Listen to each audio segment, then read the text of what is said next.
Let's go right to Senator James Lankford. He's a Republican from Oklahoma. Senator, thanks so much for joining us. You have another full day of arguments ahead of you. Democratic impeachment managers will focus on the obstruction of Congress article today. Now, I understand that perhaps ultimately you're not going to think that this rises to the level of removing a president. But broadly speaking, looking at the facts, looking at what President Trump has said in public, looking at what President Trump said on that call, looking at all the evidence that we've all seen, do you think President Trump did anything wrong here? Well, so we've still got to get the other side of the story. We heard the House side of the story all the way through the House impeachment. The president's side didn't come out other than tweets or random statements. We still only heard the House side of the story for the last 3 days. They'll have another time all day today. And then we'll get a chance to be able to hear the president's side of the story. So somewhat what you're asking me is tell the president's side of the story before anyone, including me, has even heard the president's side of the story.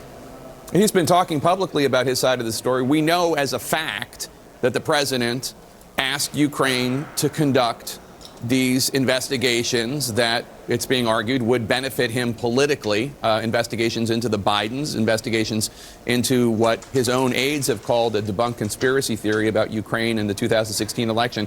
Those are just facts. We all see them. They're not really in dispute. Sure.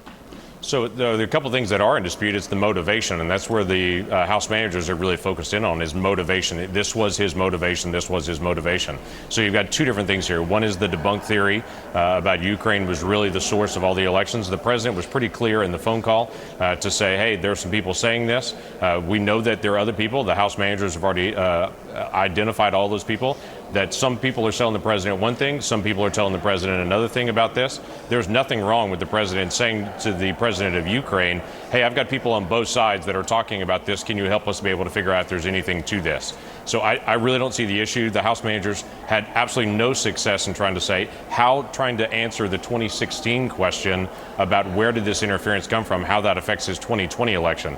Literally, this phone call on the 25th of July was the day after the Mueller investigation closed and said this whole issue is resolved. There was no engagement with candidate Trump with Russia. Russia was definitely trying to be able to influence the election. Candidate Trump was not engaged with them. So that issue is closed. So I don't even understand the argument of why that's some kind of political thing. You go into the second part of it, President Zelensky raises to President Trump in the call, which the House managers have conveniently left that out all the time, that the President Zelensky raises, hey, I've got some staff that's meeting with Rudy Giuliani. The president then responds, yeah, thanks for getting a chance to meet with him. There are people that ask questions about that. If the president has a belief that there's real corruption there, then there's real corruption there. And obviously there's a lot more than the phone calls the House managers have talked about.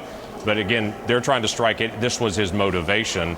Then the White House is going to step up and they're going to make their side to say, no, this is really what the president's motivation was. Or they're going to say, no, this was his motivation.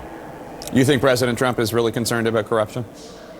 Yes, I do actually think he's concerned about corruption. I also think he's concerned about the people of Ukraine and the war that's there. And the House managers have tried to say he's not concerned about them at all. When the president stepped up, provided lethal aid, provided aid in the past to them, has been very clear to be able to engage in a lot of things with Ukraine over several years. And so where President Obama would not provide lethal aid, he was sending blankets and MRE packets for food. President Trump has increased that dramatically during this time period for the last several years. So there is this story that they're trying to allude that the president really doesn't care about anything on Ukraine. And then there's the actual facts around it that I think have not come out yet.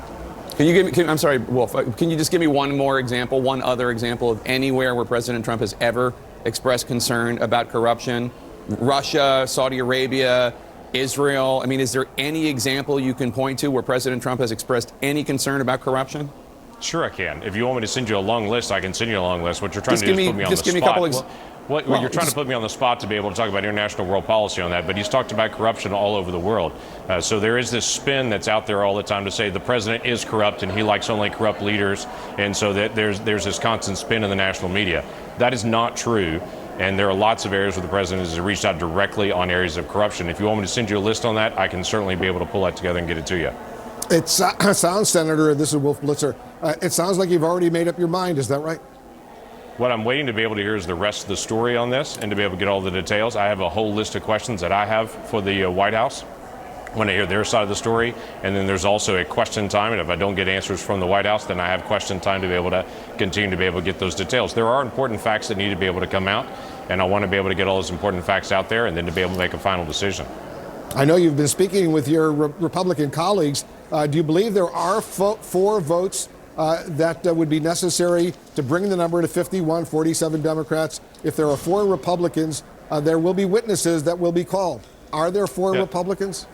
So I'm not going to speak from other colleagues on it. I know there are a lot of folks that are looking at that. There has been a lot of dialogue from a lot of different folks saying, do Hunter Biden need to come? Do some of the House folks that have already testified, do they need to come back? Like what happened in the Clinton investigation? Are there new people to be able to come forward? The question that's in this that all of us have is the House was in an incredible hurry to say we've got to hurry as fast as we possibly can. Then they delay for over a month sending it to us, and then they bring it to us and say, now we want you to go through the long process of doing witnesses that we did not do because we were in a hurry. This looks more like a political strategy from them. And if we went through the 11 amendments that they did on Tuesday, it would take months and months and months to be able to drag the trial out. So it has every appearance right now of their request of not just saying we needed more facts. Clearly, they had enough facts they felt like to be able to impeach the president. Now it looks like we're going to be in a hurry to impeach. We're going to stall this for a month, and then we're going to ask the Senate to do multiple investigations that will take all the way until the summer to be able to drag this out in the Senate. That looks more like a political game than it does a fact-finding game.